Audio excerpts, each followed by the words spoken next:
जय दादी की। जय दादी की।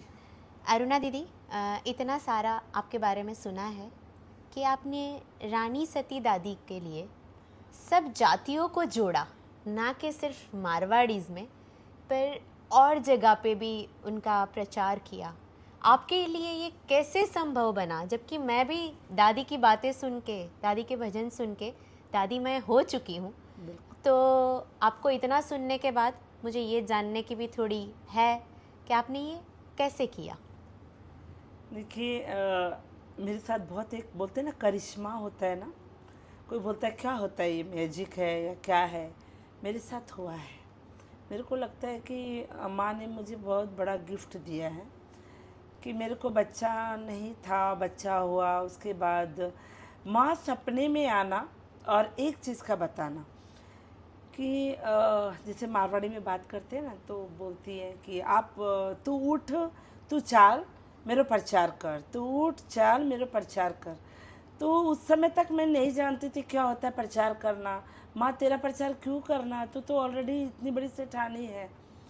तब मैं अंदर घुसी, तब मुझे पता चला कि और लोग जानते ही नहीं है माँ के बारे में।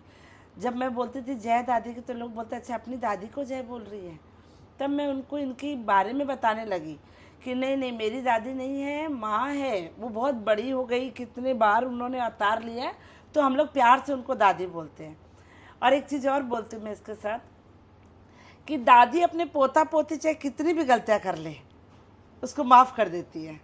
तो हम बच्चों का लालच है कि हम दादी बोल के और पटा लेते हैं अपने माँ को, ये मैं अपना मानती हूँ। लेकिन जितने भी लोग हैं, फिर मैं उनको प्रचार करने लगी। तो मुझे लगता था कि एक स्वीपर जो झाड़ू लगाने वाला होता है ना, उसको भी बोला जाए कि वो और चार को बोलेंगे। मेरे अड़ोस पड़ोस जितने भी कॉलोनी में, पहले मेरे कॉलोनी में बोलना चालू करी कि माँ है, उनका पाठ करने लगी, उनके बारे में बताने लगी। मेरे अंदर एक ऐसा हो गया, इसको क्या बोलेंगे हम, साइको बोल दो, दीवानगी बोल दो, पागलपन बोल दो, कि मैं एक एक मेंबर को उनकी कथा 3-3 घंटा तक समझाने लगी।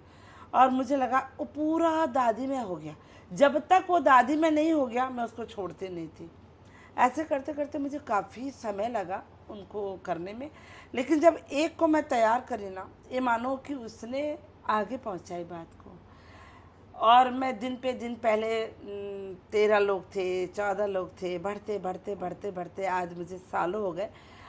और इसी चक्कर से मैं सोचती हूँ कि माँ ने जब सपना में मुझे, मैं बहुत तकदीर वाली होंगी शायद कि माँ ने मुझे सपने में आके बोला। ये लोग विश्वास करें नहीं करें, मुझे पता है, क्योंकि मैं भी जाति से माहेश्वरी हूँ, बनियों में भी माहेश्वरी हूँ। और माँ का अवतार हुआ है अग्रवंश में, अग्रवालों के उसमें। तो सब लोग मुझे बोले तुम माहेश्वरी हो, तुम कैसे माँ को करी। मुझे तो कोई बताने वाला भी नहीं था। तो ये तो बहुत बड़ा चमत्कार है मेरे जीवन का। और मैंने इनको अग्रवाल या माहेश्वरी या किसी जाति से नहीं, सिर्फ माँ माना है, माँ। इसके अलावा मुझे कुछ नहीं पता ये कहाँ से है, क्या से है। और मुझे कोई बोलता है तुम माहेश्वरी हो, मन का नहीं, मैं माँ की बेटी हूँ। मैं यही बोल करके सबको बोलती हूँ, मुझे कोई मतलब नहीं है कि माहेश्वरी कौन, अग्रवाल कौन है, मैं माँ की बेटी हूँ। और उसी के ऊपर मैं सभी लोगों को इसे जोड़ना चाहती हूँ। जहाँ मुझे पता चलता है, जैसे आप सिंधी हो, तो नारायण दादी सेवा संघ में सिंधी है, बहुत प्यार मानती है माँ को, सैनी है, माली है, जाट है, जो माँ को बहुत मानने लगे। अब जो अब मैं जाती हूँ उनके घरों में और फर्स्ट दरबार उनका देखती हूँ माँ के, उसमें छवि, मैं बहुत खुश होती हूँ। क्या माँ ने मुझे इसलिए चुना है कि इसके वहाँ पर दरबार फर्स्ट में, बीच में वो रखा हुआ है। इतनी खुशी होती है मुझे, और ताकत, एनर्जी मिलती है कि मैं और जाऊँ और आगे करूँ। इस तरह से पूरे भारत में जाती हूँ और जाने के बाद उनसे एक डिमांड करती हूँ कि इस बार आऊँ तो मुझे यहाँ अलग अलग फूल दिखाई देने चाहिए, जो गुलदस्ता में सजा के मैं माँ को बता सकूँ कि माँ तेरे अलग अलग कलर के फूल है जो ये गुलदस्ता में मैंने लेकर आया। और मैं जब तक मेरी सांसें हैं, मैं अलग अलग जाति के लोगों को ही माँ के दरबार पर लेकर जाऊँगी। क्या बात है। जय दादी की। जय दादी की।